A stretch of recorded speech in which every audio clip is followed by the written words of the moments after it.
अब कुछ गन मिलिया वह पहले से सैलाब था। हेलो स्टूडेंट्स, तो कैसे हैं आप सब। I am Utsav and I welcome you all to today's lecture. और लास्ट क्लास में हम लोगों ने ग्राफिकल मेथड से हम लोगों ने देखा था कि इक्वेशंस ऑफ मोशन को कैसे प्रूव करते हैं। और हम लोगों ने पिछली बार बात करी थी कि नेक्स्ट लेक्चर जब हम लोग लेके आएंगे तो हम लोग कहीं ना कहीं फ्री फॉल के बारे में बात करेंगे। तो आज वो दिन आ गया है और इसी क्षण इसी घड़ी हम लोग फ्री फॉल के बारे में बात करने वाले हैं। तो कुछ बेसिक चीजें जो हम लोगों को ज्यादा अच्छा हेल्प करेगा इस कॉन्सेप्ट को समझने के लिए, पहले उन चीजों को सीख लेते हैं, उसके बाद फिर हम लोग फ्री फॉल की तरफ चलेंगे। राइट, चलो फिर। अब देखो, हम लोगों को अभी तक या तो आपको पता है, अगर आपको नहीं पता तो आप अभी जान जाओगे। तो होता क्या है कि अर्थ जो है, अर्थ के ग्रेविटेशनल फील्ड में, ठीक है, अर्थ के ग्रेविटेशनल फील्ड में, जैसे तुम कहीं पे खड़े हो तो तुम्हारा कोई दायरा है, कहीं वर्चस्व है, तुम्हारा किसी एरिया में जान पहचान है, चलती है, तुम दादागिरी करते हो थोड़े किसी एरिया के अंदर। उसी तरह से अर्थ का जो ग्रेविटेशनल फील्ड है उसके अंदर अगर कोई भी ऑब्जेक्ट आता है तो अर्थ उस पर एक ग्रेविटेशनल फोर्स लगाता है। और वो ग्रेविटेशनल फोर्स अगर आप लोगों ने पढ़ रखा था पहले तो आपको याद होगा कि कहीं ना कहीं F is equal to m g होता था।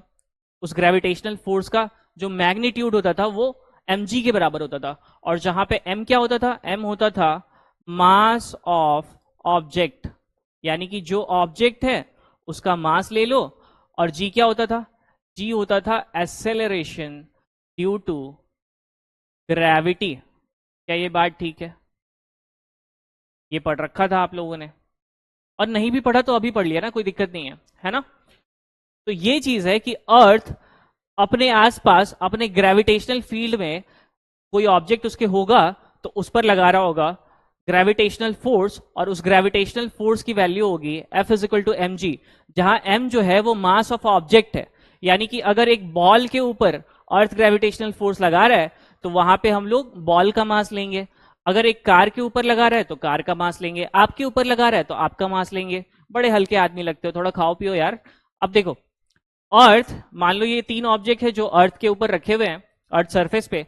तो अर्थ क्या करता है ना, इनके ऊपर ग्रेविटेशनल फोर्स लगाता है जो कि mg के बराबर है। राइट, मैग्नीट्यूड तो पता चल गया। उस फोर्स का जो डायरेक्शन होता है वो towards the centre of the earth होता है, ठीक है, हमेशा अर्थ के सेंटर की तरफ। ये जो व्हाइट डॉट है ना, ये रिप्रेजेंट कर रहा है अर्थ का सेंटर, ठीक है। पूरे पृथ्वी को तो हम लोग बोर्ड पे बना नहीं सकते ना, इमेजिन कर लो, ठीक है, फीलिंग समझो, फीलिंग। अब देखो, अर्थ ने जो मैग्नीट्यूड वाइज फोर्स लगाया, ग्रेविटेशनल फोर्स, वो mg है। और किधर लगाया, towards the centre of the earth. इतना समझ में आ गया? ठीक है, अब आगे चलते हैं, थोड़ी चर्चा करते हैं एक्सेलरेशन ड्यू टू ग्रेविटी के ऊपर। अब क्योंकि जब आप ग्रेविटेशन चैप्टर पढ़ते हो तो ज्यादा डिटेल में समझते हो एक्सेलरेशन ड्यू टू ग्रेविटी को, हम लोग वहां से वैल्यू फाइंड आउट करते हैं उस चीज की, ठीक है। पर अभी के लिए हम लोग, अभी के लिए क्योंकि ये चैप्टर प्योरली बेस्ड नहीं है ग्रेविटेशन के ऊपर, तो हम लोग थोड़ा सा कुछ चीजें स्किप करने वाले हैं, ठीक है। तो अगर आप ग्रेविटेशनल फोर्स को पढ़ रहे थे तो ये G m1 m2 upon r square होता था, अपॉन आर स्क्वायर होता था, जहां पे F इज इक्वल टू, पहले आप m into a is equal to G m1 m2 by r square करते थे, जहां पे ये जो m था ये मास ऑफ ऑब्जेक्ट होता था। और फिर आप इसको कैंसिल आउट कर देते थे और यहां से आपको जो एक्सेलरेशन ड्यू टू ग्रेविटी आती थी वो G M one upon r square आता था, जहां पे ये जो m1 है वो मास ऑफ अर्थ था और r क्या था, रेडियस ऑफ अर्थ। अगर कोई ऑब्जेक्ट अर्थ के सरफेस पे रखा हुआ है, अगर कोई ऑब्जेक्ट अर्थ के सरफेस पे रखा हुआ है तो उस पर लगने वाला जो फोर्स है, जो अभी हम लोगों ने पढ़ा F is equal to m g, वो फोर्स इस चीज के बराबर होता था। और इन सब चीजों को इक्वेट करके हम लोग जी की वैल्यू निकालते थे। तो अभी जो हम लोगों ने इधर साइड में फटाफट से लिख दिया, इसको तुम भूल जाओ, अगर तुम लोगों ने नहीं पढ़ा तो कोई बात नहीं, ठीक है, क्योंकि हम लोग अगेन जब ग्रेविटेशनल फोर्स के बारे में बात करेंगे ग्रेविटी के अंदर तो वहां पे हम लोग इसको आराम से देख रहे होंगे। अभी टेंशन लेने की जरूरत है नहीं आपको। तो अभी के लिए इतना समझो कि जो एक्सेलरेशन ड्यू टू ग्रेविटी है उसकी कुछ वैल्यू निकल के आती थी, और वो जो वैल्यू आती थी वो कुछ इस प्रकार थी कि जी था capital G into mass of earth upon radius of earth का होल स्क्वायर। इसको जब हम लोग सॉल्व करते थे, इसको सॉल्व करके एक जो वैल्यू आती थी उसको मैं डायरेक्टली लिख रहा हूं आपके लिए। ये अप्रोक्सीमेटली लगभग लगभग जी की जो वैल्यू थी वो 9.8 मीटर पर सेकेंड स्क्वायर के आसपास आती थी। ठीक है, एक्सेलरेशन ड्यू टू ग्रेविटी की वैल्यू 9.8 मीटर पर सेकेंड स्क्वायर के आसपास आती थी। अगर तुम ओवरवेल्म हो गए हो अभी तक, अगर तुमको लग रहा है कि तुमने ज्यादा इंफॉर्मेशन को कंज्यूम कर लिया तो सिंपल कर देते हैं। अभी तक देखो, हम लोगों ने पढ़ा कि जो अर्थ है वो अपने ग्रेविटेशनल फील्ड के अंदर किसी भी ऑब्जेक्ट के ऊपर ग्रेविटेशनल फोर्स लगाता है, उस फोर्स का जो मैग्नीट्यूड है वो mg के इक्वल होता है। दूसरी चीज हम लोगों ने पढ़ी कि उस जो फोर्स जो लग रहा है ना, जो अर्थ लगा रहा है ग्रेविटेशनल फोर्स, उसका डायरेक्शन है towards the centre of the earth. ठीक है, हमेशा downward towards the centre of the earth. अब देखो आगे हम लोगों ने पढ़ा, क्योंकि वो जो फोर्स है उसका मैग्नीट्यूड m इंटू जी है, तो उस g की वैल्यू कितनी है 9.8 मीटर पर सेकेंड स्क्वायर।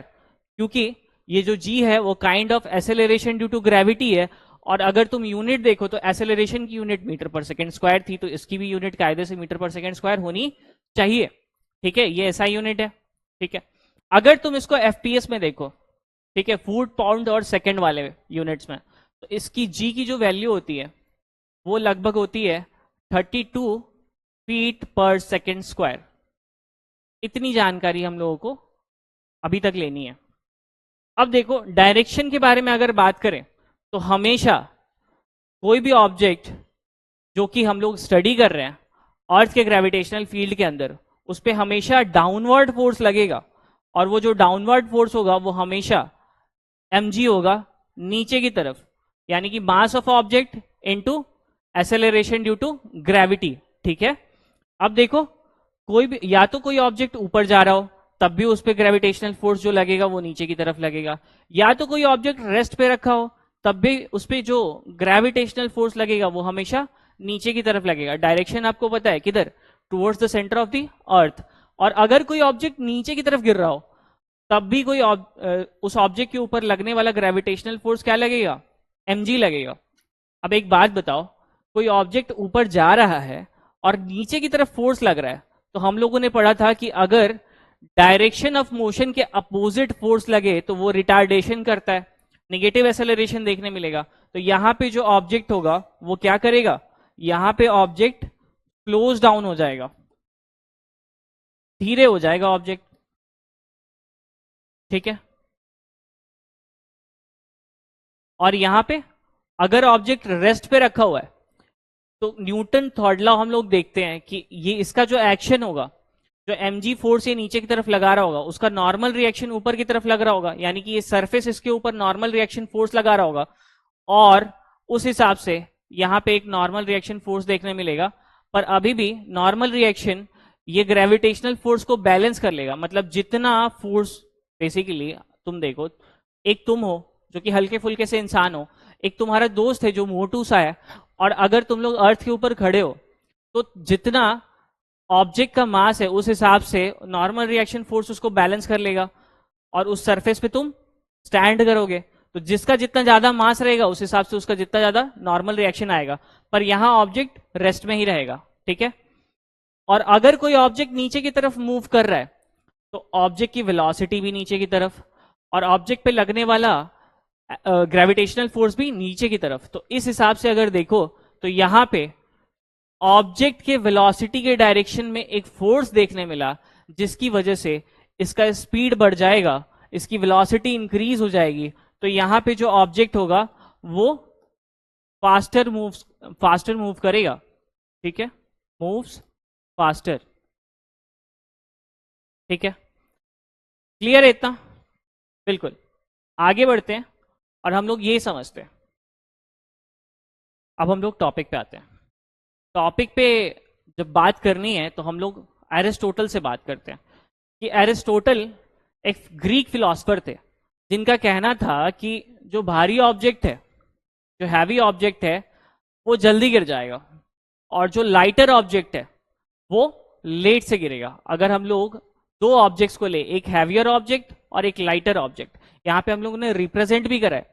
हैवियर ऑब्जेक्ट को हम लोगों ने यहाँ पे इस कलर से दिखाया है, और लाइटर ऑब्जेक्ट को हम लोगों ने व्हाइट से दिखा रखा है। छोटू सा भी है, लाइटर ऑब्जेक्ट दिखने में भी छोटा दिख रहा है, तुम आसानी से आइडेंटिफाई कर लोगे इस चीज को, है ना। तो जो हैवियर ऑब्जेक्ट है और लाइटर ऑब्जेक्ट है, दोनों को एक पॉइंट पे एक साथ अगर तुम ड्रॉप कर दो, तो एरिस्टोटल के हिसाब से जो हैवियर ऑब्जेक्ट है वो जमीन पे पहले आ गिरेगा। ये बात ठीक है। इस चीज का एक्सपेरिमेंट करने के लिए आप भी ये चीज कर सकते हो कि एक हैवियर ऑब्जेक्ट ले लो, एक लाइटर ऑब्जेक्ट ले लो, दोनों को ड्रॉप करके देखो और देखो कि पहले कौन गिरता है। सही है।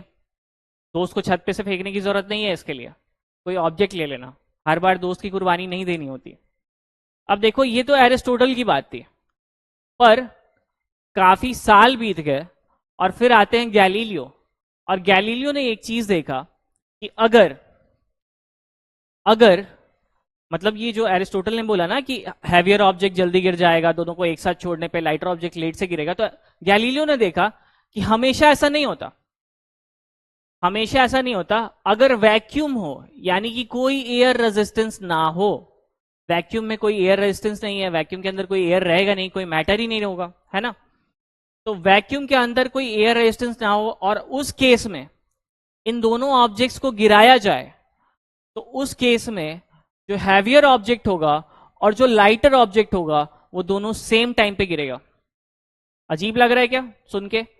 गैलीलियो ने बोला कि अगर हम लोग ये सेम सेटअप हैवियर ऑब्जेक्ट का, लाइटर ऑब्जेक्ट का वैक्यूम के अंदर देखें, तो हम लोग ये पाएंगे कि यहां पे हैवियर ऑब्जेक्ट और लाइटर ऑब्जेक्ट दोनों सेम टाइम पे गिरेगा। अच्छा, इसको कैसे सोच सकते हैं? ऐसे देखो, अर्थ का ग्रेविटेशनल फोर्स हर ऑब्जेक्ट पे लगने वाला कितना होता है? उस ऑब्जेक्ट का मास, मान लेते हैं बड़े वाले ऑब्जेक्ट का मास कैपिटल एम है, into gravity, acceleration due to gravity. तो ये यहां पे जो फोर्स लगेगा, ग्रेविटेशनल फोर्स, वो क्या लगेगा? mg। उसी तरह से मान लेते हैं कि जो छोटू ऑब्जेक्ट है, लाइटर ऑब्जेक्ट है, उसका जो मास है वो कितना है? स्मॉल एम है। तो उस पे जो ग्रेविटेशनल फोर्स लगेगा वो कितना लगेगा? स्मॉल एम इंटू जी। ठीक है, जिसका जैसा मास वैसा उसके हिसाब से लगने वाला उस पे फोर्स। तो इसका मास कैपिटल एम है, इसका मास स्मॉल एम है, इसका मास ज्यादा है तो इस पे ग्रेविटेशनल फोर्स ज्यादा लग रहा है, इसका मास कम है तो इस पे ग्रेविटेशनल फोर्स कम लग रहा है। तो आप सोचोगे कि भैया उस लॉजिक के हिसाब से इसका मास ज्यादा है, इस पे ग्रेविटेशनल फोर्स ज्यादा लग रहा है। मैं बोला हाँ हाँ बिल्कुल सही बोल रहे हो। तो फिर अगर इस पे फोर्स ज्यादा लग रहा है तो ये तो जल्दी गिर जाना चाहिए ना, तो ये साथ में क्यों गिर रहा है? पच नहीं रहा है मुझे ये चीज, है ना। तो मैं बोला कि रुको, सुनो सुनो सुनो, बात समझो। हम लोगों ने न्यूटन सेकेंड लॉ भी पढ़ा था कि rate of change of momentum is directly proportional to the force applied. वहां से अगर हम लोग मास कांस्टेंट रखते थे न्यूटन सेकेंड लॉ में, तो हम लोगों को एक फॉर्मूला मिलता था F is equal to m a का। ये फॉर्मूला हम लोगों ने पढ़ रखा है पहले, है कि नहीं है? F is equal to m a. यहां से ये समझ में आया कि ये जो लगने वाला फोर्स है ना, ये जो ग्रेविटेशनल फोर्स लग रहा है इस ऑब्जेक्ट के ऊपर, ये मोटू ऑब्जेक्ट के ऊपर और ये छोटू ऑब्जेक्ट के ऊपर, वो दोनों ही ग्रेविटेशनल फोर्स जो लग रहा है वो कहीं ना कहीं एम ए के बराबर होगा, जहां एम मास ऑफ ऑब्जेक्ट होगा और ए एक्सेलरेशन होगा। उसी तरह से मैं यही चीज यहां भी लिख सकता हूं। यहां पे F is equal to m g is equal to, इसका मास छोटा है स्मॉल एम इंटू ए। अगर मैं यहां से देखूं इन दोनों चीजों को इक्वेट करके, तो ये मास कैंसिल आउट हो जाएगा और यहां पे एक्सेलरेशन किसके बराबर है? ग्रेविटी के बराबर है। और अगर हम लोग यहां भी इक्वेट करके देखें, यहां भी इक्वेट करके देखें, तो यहां भी देखने मिलेगा कि यहां से m और m कैंसिल आउट हो जाएगा और यहां भी जो g की वैल्यू है किसके बराबर आ गई? a के बराबर आ गई। इसका मतलब दोनों ही ऑब्जेक्ट का जो एक्सेलरेशन होगा वो मुझे सेम देखने मिलेगा। अभी भी डाइजेस्ट नहीं कर पा रहे? ऐसे सोचो कि जो ऑब्जेक्ट बड़ा है, जो ऑब्जेक्ट हैवियर है, जो ऑब्जेक्ट हैवियर है उस पे लगने वाला ग्रेविटेशनल फोर्स ज्यादा है, और जिस ऑब्जेक्ट पे लगने वाला ग्रेविटेशनल फोर्स ज्यादा है उस पे उतना ही ज्यादा इनर्शिया लगेगा। m क्या है? यहां F is equal to m a में जो मास है वो क्या है? मास एक प्रॉपर्टी है किसी ऑब्जेक्ट की जो रिप्रेजेंट करता है कि किस ऑब्जेक्ट का इनर्शिया कितना ज्यादा है। और इनर्शिया क्या है? टेंडेंसी ऑफ मोशन को रेजिस्ट करने की प्रॉपर्टी। पढ़ चुके हैं हम लोग न्यूटन्स लॉ में, है ना। अगर नहीं पढ़ा आपने तो कोई बात नहीं, आगे पढ़ेंगे हम लोग, कंटिन्यू करेंगे तो आप समझ जाओगे उस चीज को। नेक्स्ट लेक्चर में हम लोग वही करने वाले हैं, मतलब नेक्स्ट चैप्टर जब हम लोग उठाएंगे तो। अभी के लिए इतना समझो कि दोनों का जो एसेलरेशन आया वो किसके बराबर आया, जी, और दोनों का एसेलरेशन बराबर है तो दोनों सेम टाइम में फॉल करेगा। इस बात को समझने के लिए हम लोग ये ताजा ताजा जो हम लोगों ने पढ़ा है इक्वेशन ऑफ मोशन उसको यूज करने वाले हैं। मान लो कि दोनों को सेम हाइट तक गिरा रहे हैं, ठीक है, सेम हाइट तक गिरा रहे हैं तो एस तो दोनों के लिए सेम रहेगा, तो s is equal to u t plus half a t square. और क्योंकि दोनों ही ऑब्जेक्ट को हम लोग ड्रॉप कर रहे हैं तो इनिशियल वेलोसिटी जीरो हो जाएगी, यू जीरो होने की वजह से ये वाला टर्म जीरो हो जाएगा, है ना। तो यहां से मुझे देखने मिलेगा s is equal to half a t square, और एसेलरेशन दोनों की केस में किसके बराबर है, जी के बराबर है। तो अभी के लिए हम लोग ऐसे ही रखते हैं हाफ ए टी स्क्वायर। यहां से अगर मुझे टाइम निकालना पड़े तो देखो ये 2 को ऊपर मल्टीप्लाई कर दोगे तो ये 2s हो जाएगा, a को नीचे जाके डिवाइड कर दोगे तो ये 2s डिवाइड बाई a हो जाएगा, और t स्क्वायर है तो यहाँ पे क्या हो जाएगा, रूट हो जाएगा। तो दोनों ही केसेस में दोनों ऑब्जेक्ट का जो टाइम आ रहा है वो 2s अपॉन a का रूट अंडर आ रहा है, और क्योंकि दोनों ही ऑब्जेक्ट का जो a की वैल्यू है वो किसके बराबर है, g के बराबर है, तो यहाँ पे अगर तुम टाइम निकालोगे दोनों ऑब्जेक्ट का तो वो हो जाएगा रूट अंडर 2s अपॉन जी। तो मुझे एक चीज समझ में आई कि अगर वैक्यूम हो, ठीक है, अगर वैक्यूम हो जहां पे कोई एयर रेजिस्टेंस ना हो, उस केस में मैं दो ऑब्जेक्ट्स को ड्रॉप कर रहा हूं, छोड़ रहा हूं, जस्ट रिलीज कर रहा हूं। एक हैवियर ऑब्जेक्ट है, एक लाइटर ऑब्जेक्ट है, तो जब मैं रिलीज करूंगा तो मुझे देखने मिलेगा कि दोनों सेम टाइम के अंदर, क्योंकि देखो यहां फॉर्मूला क्या है, रूट अंडर 2s अपॉन जी, तो 2s दोनों के लिए सेम है, एस तो दोनों के लिए सेम है ना, सेम हाइट से ड्रॉप कर रहे हो। उसके बाद जी भी दोनों के लिए सेम आया क्योंकि दोनों का एसेलरेशन सेम था, तो हम लोगों ने एसेलरेशन की जगह जी पुट कर दिया, ठीक है। और acceleration due to gravity earth के लिए 9.8 है, अप्रोक्सीमेटली 9.8 मीटर पर second square, that we have discussed पिछले वाले स्लाइड्स में। ये बात सही है, तो ये चीज तुम डाइजेस्ट कर लिए क्या, रजिस्टर हो गया, तुम्हारे दिमाग को समझ में आया ये चीज। नहीं आया तो तुम वीडियो रिवाइंड कर सकते हो, पीछे की तरफ जा सकते हो और दोबारा देख सकते हो, ठीक है। उम्मीद करता हूं कि आपको मजा आया होगा इस चीज के अंदर। अब चलो आगे बढ़ते हैं। बात कुछ ऐसी है, बात कुछ ऐसी है कि हम लोग स्टेटमेंट देखते हैं। स्टेटमेंट क्या था, कह रहा था कि in absence of vacuum, in absence of air resistance, यानी कि जो वैक्यूम है, ठीक है, वैक्यूम का एब्सेंस नहीं होना चाहिए, एयर रेजिस्टेंस का एब्सेंस होना चाहिए। एयर रेजिस्टेंस के एब्सेंस को ही हम लोग वैक्यूम बोल रहे हैं, एयर रेजिस्टेंस का जो एब्सेंस है उसको वैक्यूम बोल रहे हैं, एयर रेजिस्टेंस के एब्सेंस को वैक्यूम बोल रहे हैं, ठीक। तो in absence of air resistance यानी कि वैक्यूम के अंदर all objects drop near the earth surface will fall with the same constant acceleration under the influence of earth gravity. यही चीज हम लोगों ने पीछे देखा, देखो अर्थ सरफेस के इन्फ्लुएंस में जो ऑब्जेक्ट्स हैं वो सेम एसेलरेशन से ड्रॉप हो रहे हैं। देखो इसका भी एसेलरेशन जी आया, इसका भी एसेलरेशन जी आया, हम लोग न्यूमेरिकली भी देख लिए और हम लोगों ने लास्ट में फ्री फॉल का स्टेटमेंट भी पढ़ लिया कि सिर्फ और सिर्फ लगने वाली जो फोर्स है वो कौन सी फोर्स है, वो ग्रेविटेशनल फोर्स है, ठीक है। तो अगर फ्री फॉल हो रहा है और कोई एयर रेजिस्टेंस नहीं है यानी कि वैक्यूम है, तो उस केस में कोई सा भी ऑब्जेक्ट फॉल करे उसके ऊपर जो फोर्स लगेगा वो ग्रेविटेशनल फोर्स लगेगा और वो ऑब्जेक्ट सेम एसेलरेशन से नीचे गिरेगा और सेम टाइम में ही नीचे आएगा। ये चीज हम लोग पढ़ते हैं फ्री फॉल के अंदर। क्या ये बात ठीक है, मजा आ रहा है, चलो समझ गए तुम। अब देखो पहले क्या हो रहा था, तुम अगर प्रैक्टिकली देखते फ्री फॉल के स्टेटमेंट में हम लोगों ने ये बात समझा कि ठीक है अगर एयर रेजिस्टेंस नहीं है, वैक्यूम है और एक हैवी ऑब्जेक्ट है, एक लाइट ऑब्जेक्ट है, दोनों को ड्रॉप करोगे तो दोनों पे लगने वाली फोर्सेस सेम होंगी, दोनों पे जो एक्सेलरेशन होगा वो जी के बराबर होगा, जी की वैल्यू 9.8 मीटर पर सेकेंड स्क्वायर होती है और वो चेंज होती नहीं है। इस वजह से हम लोग ये बोल सकते हैं कि in absence of air resistance, in absence of air resistance earth surface पे कोई भी चीज जब फॉल करेगा तो वो कांस्टेंट एक्सेलरेशन से फॉल करेगा, और जब कांस्टेंट एक्सेलरेशन से फॉल करेगा तो हम लोगों ने फॉर्मूले में देखा कि दोनों ही सेम टाइम में नीचे जा रहा है। ये बात समझ में आ गया।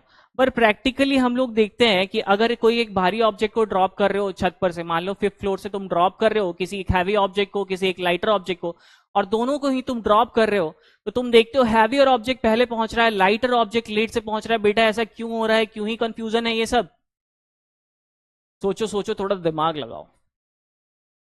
ठीक है, अभी अपने पास एक हैवी ऑब्जेक्ट है, लाइट ऑब्जेक्ट है, पर रियल लाइफ सिनेरियो में जब वैक्यूम नहीं है, जब एयर रेजिस्टेंस है, जब एयर की वजह से रेजिस्टेंस मिल रहा है, ठीक है, एग्जाम्पल के लिए तुम जब बाइक ड्राइव करते हो या फिर साइकिल ड्राइव करते हो, तो जैसे जैसे तुम अपनी स्पीड को बढ़ाते हो, तुमको एयर से मिलने वाला रेजिस्टेंस इंक्रीज होता हुआ फील होता है, तुम्हारे बॉडी को महसूस होता है वो चीज। ठीक है, तो जैसे अगर वैक्यूम नहीं होगा, एयर रेजिस्टेंस का प्रेजेंस होगा, तो फिर कौन सा ऑब्जेक्ट पहले गिरेगा, वो बात की चर्चा है यहां पे। तो देखो, एक हैवी ऑब्जेक्ट है, एक लाइट ऑब्जेक्ट है। अब हम लोगों ने एक बात को समझा था कि जिस ऑब्जेक्ट का मास ज्यादा है, ये जो वॉलेट वाला ऑब्जेक्ट है, इसका मास ज्यादा है, तो इस पे लगने वाला ग्रेविटेशनल फोर्स ज्यादा होगा। इस ऑब्जेक्ट का मास कम है, तो इस पे लगने वाला ग्रेविटेशनल फोर्स कम होगा। और अगर हम लोग पिछले लॉजिक के हिसाब से देखते, तो दोनों का जो एक्सेलरेशन का वैल्यू है वो कितना आता, जी के बराबर आता, तो हम लोग बोलते सेम टाइम पे गिरना चाहिए। पर यहां सेम टाइम पे तो नहीं गिरता, अगर हम लोग एयर रेजिस्टेंस को कंसिडर करते हैं तो ऐसा क्या प्रॉब्लम है जो सेम टाइम पे ये नहीं गिर पा रहा? ठीक है, तो बात कुछ ऐसा है कि दोनों ही ऑब्जेक्ट है, एक का मास ज्यादा एक का मास कम। हाँ, बात ठीक है यहां तक।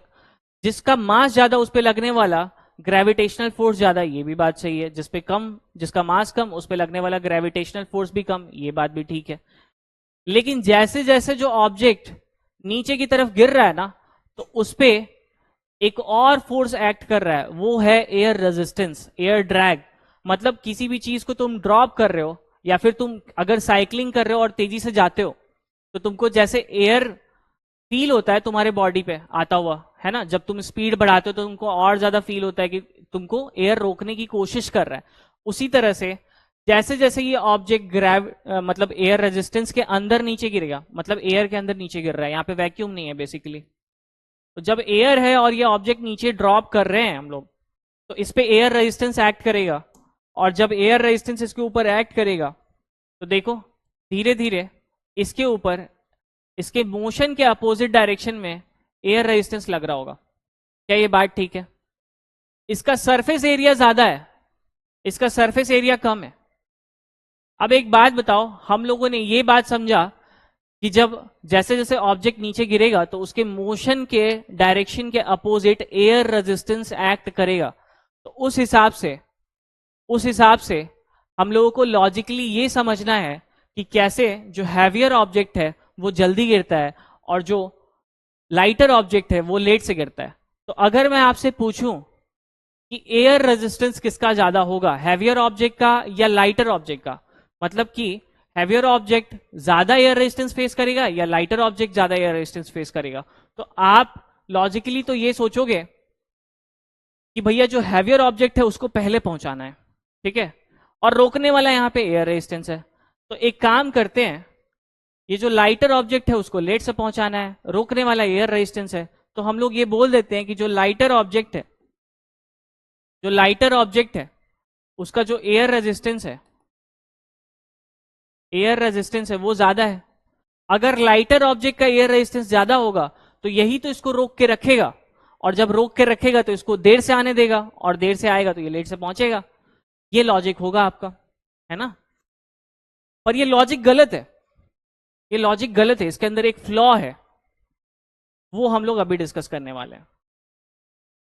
आप इंट्यूटिवली अगर सोचते हो, तो आप ये सोचते हो कि जो लाइटर ऑब्जेक्ट है वो लेट से पहुंचता है, तो इस पे लगने वाला एयर रेजिस्टेंस जरूर ज्यादा होता होगा, और ज्यादा होता होगा इस हिसाब से ये लेट से पहुंचता होगा।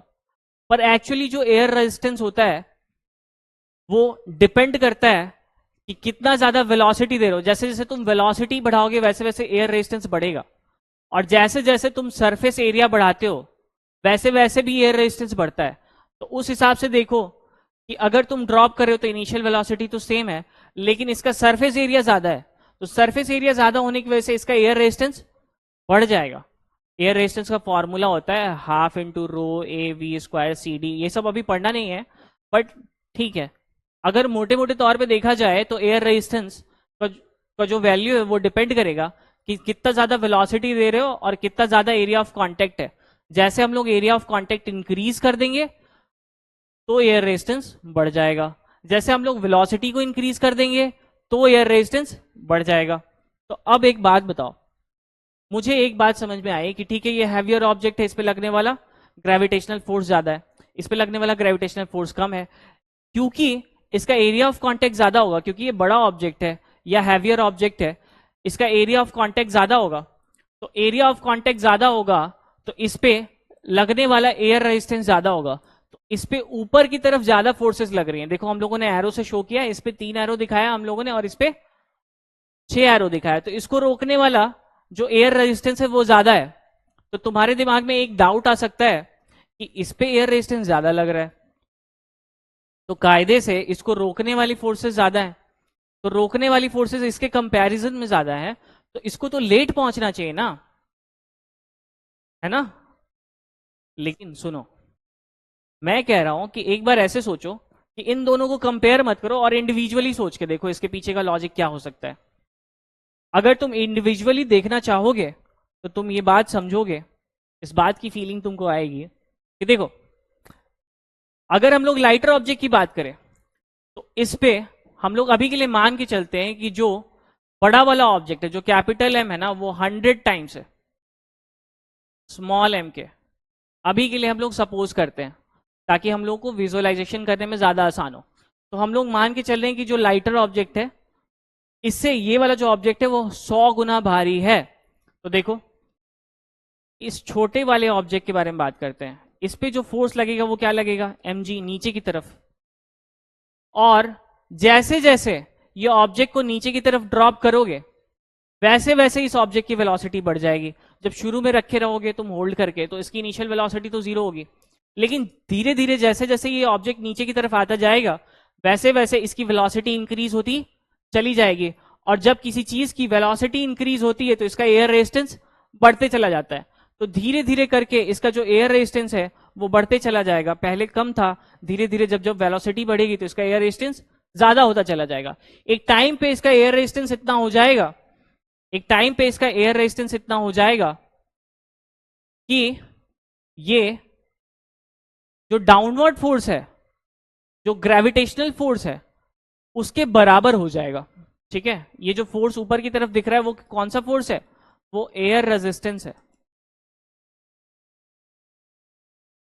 तो धीरे धीरे जब ऑब्जेक्ट नीचे की तरफ जाएगा वैसे वैसे उसकी वेलोसिटी बढ़ती जाएगी, जब जब वेलोसिटी बढ़ती जाएगी तो उसका एयर रेजिस्टेंस धीरे धीरे इंक्रीज होता चला जाएगा। एक टाइम ऐसा आएगा कि एयर रेजिस्टेंस इतना इंक्रीज हो जाएगा कि वो बैलेंस कर देगा mg वाले फोर्स को, और जब ये कंडीशन आएगा तो इस ऑब्जेक्ट के ऊपर अगर तुम नेट फोर्स देखोगे तो तुम देखोगे कि कोई नेट फोर्स नहीं लग रहा है, एफ नेट जीरो हो जाएगा, क्योंकि जितना नीचे डाउनवर्ड डायरेक्शन में mg लग रहा है उतना ही अपवर्ड डायरेक्शन में एयर रेजिस्टेंस लग रहा है। और किसी ऑब्जेक्ट पर जब नेट फोर्स जीरो हो तो याद करना न्यूटन्स फर्स्ट लॉ, अगर किसी ऑब्जेक्ट पे एक्सटर्नल अनबैलेंस फोर्स नहीं है, अगर वो रेस्ट में है तो वो रेस्ट में रहना चाहेगा, अगर वो कांस्टेंट वेलोसिटी से मोशन कर रहा है तो वो उसी कांस्टेंट वेलोसिटी से मोशन करते रह जाएगा। तो ठीक है, हम लोग ये समझ रहे हैं कि एक टाइम के बाद इस ऑब्जेक्ट, ये छोटू ऑब्जेक्ट जो है अपने पास, जो लाइटर ऑब्जेक्ट है, उसके ऊपर लगने वाला एफ नेट यानी कि नेट एक्सटर्नल फोर्स जीरो हो जाएगा, और जब ऐसा होगा तो इसके ऊपर ये जो जिस कांस्टेंट वेलोसिटी से, जिस वेलोसिटी से ये मोशन कर रहा होगा, इस पॉइंट पे जिस वेलोसिटी से मोशन कर रहा होगा उसी वेलोसिटी से ये नीचे आना चालू कर देगा। ठीक है, ये हो गए लाइटर ऑब्जेक्ट के बारे में बातचीत। अब देखो इसके बारे में बात करते हैं कि इसके साथ क्या हो रहा होगा। ये जो हैवियर ऑब्जेक्ट है, डाउनवर्ड फोर्स इस पे लग रहा है mg का, और एयर रेजिस्टेंस जैसे जैसे इस ऑब्जेक्ट को ड्रॉप करोगे धीरे धीरे इसकी वेलोसिटी बढ़ेगी, और धीरे धीरे वेलोसिटी बढ़ेगी तो उस हिसाब से इसका एयर रेजिस्टेंस बढ़ता चला जाएगा। पर एयर रेजिस्टेंस की भी एक लिमिट होगी कि उससे ज्यादा एयर रेजिस्टेंस नहीं बढ़ सकता, है ना। ऐसा थोड़ा ना होगा कि तुम नीचे की तरफ जाना चाह रहे हो और एयर रेजिस्टेंस इतना बढ़ गया कि तुमको वापस ऊपर फेंक दे, ऐसा कभी होता है? कभी छत से कूद के देखा है? मैं सलाह नहीं दे रहा, मैं मजाक कर रहा हूं। मैं बोल रहा हूं कि अगर एक बॉल को तुम छत से ड्रॉप करो तो कभी ऐसा थोड़ा ना होता है कि एयर रेजिस्टेंस इतना ज्यादा बढ़ जाए कि वो बॉल वापस ऊपर चला जाए बिना जमीन को टच करे, बिना बाउंस बैक करे, है ना? ऐसा होगा क्या? नहीं होगा। तो एयर रेजिस्टेंस की भी एक लिमिट होगी ना। तो एक लिमिट के बाद एयर रेजिस्टेंस मान लेते हैं मैक्सिमम हो जाएगा। उस केस में अभी भी देखो, तो क्योंकि इसका मास ज्यादा था, क्योंकि इस ऑब्जेक्ट का मास ज्यादा था, कितना ज्यादा था? ये जो छोटू ऑब्जेक्ट है, जो अपने पास लाइटर ऑब्जेक्ट है, उससे 100 टाइम्स ज्यादा था। तो इसका मास 100 टाइम्स ज्यादा है, तो इसका डाउनवर्ड फोर्स भी इसके मुकाबले 100 टाइम्स ज्यादा होगा। क्या ये बात सही है? और एयर रेजिस्टेंस किसी एक वैल्यू पे मैक्सिमम होगा, उसके ऊपर एयर रेजिस्टेंस नहीं बढ़ पाएगा। ये बात भी सही है। तो अभी अगर इस सिनारियो में, इस कंडीशन में जहां पे एयर रेजिस्टेंस अपनी मैक्सिमम वैल्यू को रीच कर चुका होगा, इस सिनारियो में अगर तुम देखो तो तुम ये पाओगे कि यहां अभी भी एक्सटर्नल फोर्स लग रहा है। क्यों? क्योंकि अगर देखो ये जो एरो है, अगर ये मैग्नीट्यूड ऑफ फोर्स को रिप्रेजेंट करता हो, ये अपना क्या है? ये एयर रेजिस्टेंस है। अगर ये जो एरो है वो मैग्नीट्यूड ऑफ फोर्स को ये रिप्रेजेंट करता हो, तो इन दोनों फोर्सेस को अगर तुम घटाना चाहो तो ये अभी भी यहां पे जो एफ नेट की वैल्यू है, नेट एक्सटर्नल फोर्स, वो अभी भी 0 के बराबर नहीं होगी। और याद करो, जब मास कांस्टेंट होता है तो न्यूटन सेकेंड लॉ का जो फॉर्म होता है F is equal to m a, अगर एफ नेट 0 नहीं है तो इसका एसेलरेशन अभी भी 0 नहीं है। और जब एसेलरेशन अभी भी 0 नहीं है तो ये किसी ना किसी एसेलरेशन के साथ और नीचे जाता चला जाएगा। तो अगर इस पॉइंट पे ये वेलोसिटी v होगी, इस पॉइंट पे अगर इसकी वेलोसिटी v होगी, तो क्योंकि इसके ऊपर लगने वाला नेट एक्सटर्नल फोर्स 0 नहीं है, तो इसके ऊपर लगने वाला एसेलरेशन 0 नहीं होगा। और क्योंकि जब एसेलरेशन 0 नहीं होगा, जिस डायरेक्शन में फोर्स लग रहा है, जिस डायरेक्शन में फोर्स लग रहा है उसी डायरेक्शन में वेलोसिटी है और एसेलरेशन 0 भी नहीं है, तो धीरे धीरे करके इसका जो वेलोसिटी है वो इंक्रीज होते चला जाएगा। तो कुल मिला के अगर हम इन दोनों केसेस को कंपेयर करें, तो एक केस में हम लोगों को दिख रहा है कि एक टाइम के बाद ये जो वेलोसिटी है वो कांस्टेंट हो जा रही है,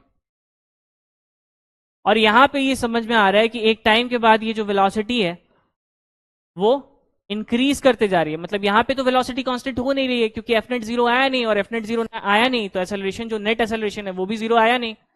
तो अगेन इसको जब तुम देखोगे और इसको जब तुम देखोगे, तो यहां फील होगा कि एक टाइम के बाद इसकी वेलोसिटी कांस्टेंट है, इसलिए आराम आराम से आ रहा है। पर इसको लगातार एसेलरेशन मिलता हुआ जा रहा है, तो उस हिसाब से ये इसकी वेलोसिटी ज्यादा हो जाएगी, और जब इसकी वेलोसिटी ज्यादा हो जाएगी तो ये जल्दी नीचे की तरफ पहुंच जाएगा। क्या ये बात ठीक है? अब सही है? अब इंट्यूशन समझ में आया कि क्यों ऐसा होता था कि हैवियर ऑब्जेक्ट जमीन पे नीचे गिर जाता है? कब? In presence of air. यहां पे एयर है, ठीक है? ऐसा मत बोलना कि यहां पे एयर रेजिस्टेंस नहीं है। ये वैक्यूम वाला केस नहीं है। वैक्यूम वाला केस हम लोगों ने पहले डिस्कस करा, वो था फ्री फॉल का। ये वाला केस था फ्री फॉल का, गैलीलियो साहब ने जो बताया था, ये वाला केस था। और इसका जो स्टेटमेंट था वो हम लोगों ने देखा भी, ये था इसका स्टेटमेंट। और हम लोग ये भी समझ गए थे कि अगर कोई ऑब्जेक्ट फ्री फॉल में होगा तो या तो उसको वर्टिकली अपवर्ड फेंक दो या तो वर्टिकली डाउनवर्ड फेंक दो। अगर किसी ऑब्जेक्ट को, तो उसको बोल सकते हो कि वो फ्री फॉल में है, यानी कि वो जो मोशन है वो कंप्लीटली अंडर ग्रेविटी के अंदर है, ठीक है? जहां एयर रेजिस्टेंस को हम लोग नेग्लेक्ट कर रहे हैं। उस केस में हम लोग देखते थे कि जब ऑब्जेक्ट ऊपर की तरफ जा रहा है तो वो स्लो डाउन हो जाएगा, क्योंकि ग्रेविटेशनल फोर्स नीचे लगेगा। और ऑब्जेक्ट अगर नीचे की तरफ आ रहा है तो ग्रेविटेशनल फोर्स भी इसको सपोर्ट करेगा, इस वजह से इसकी वेलोसिटी इंक्रीज कर जाएगी। तो ये सारी चीजें जो हम लोगों को इस लेक्चर के अंदर ध्यान रखना चाहिए, ठीक है?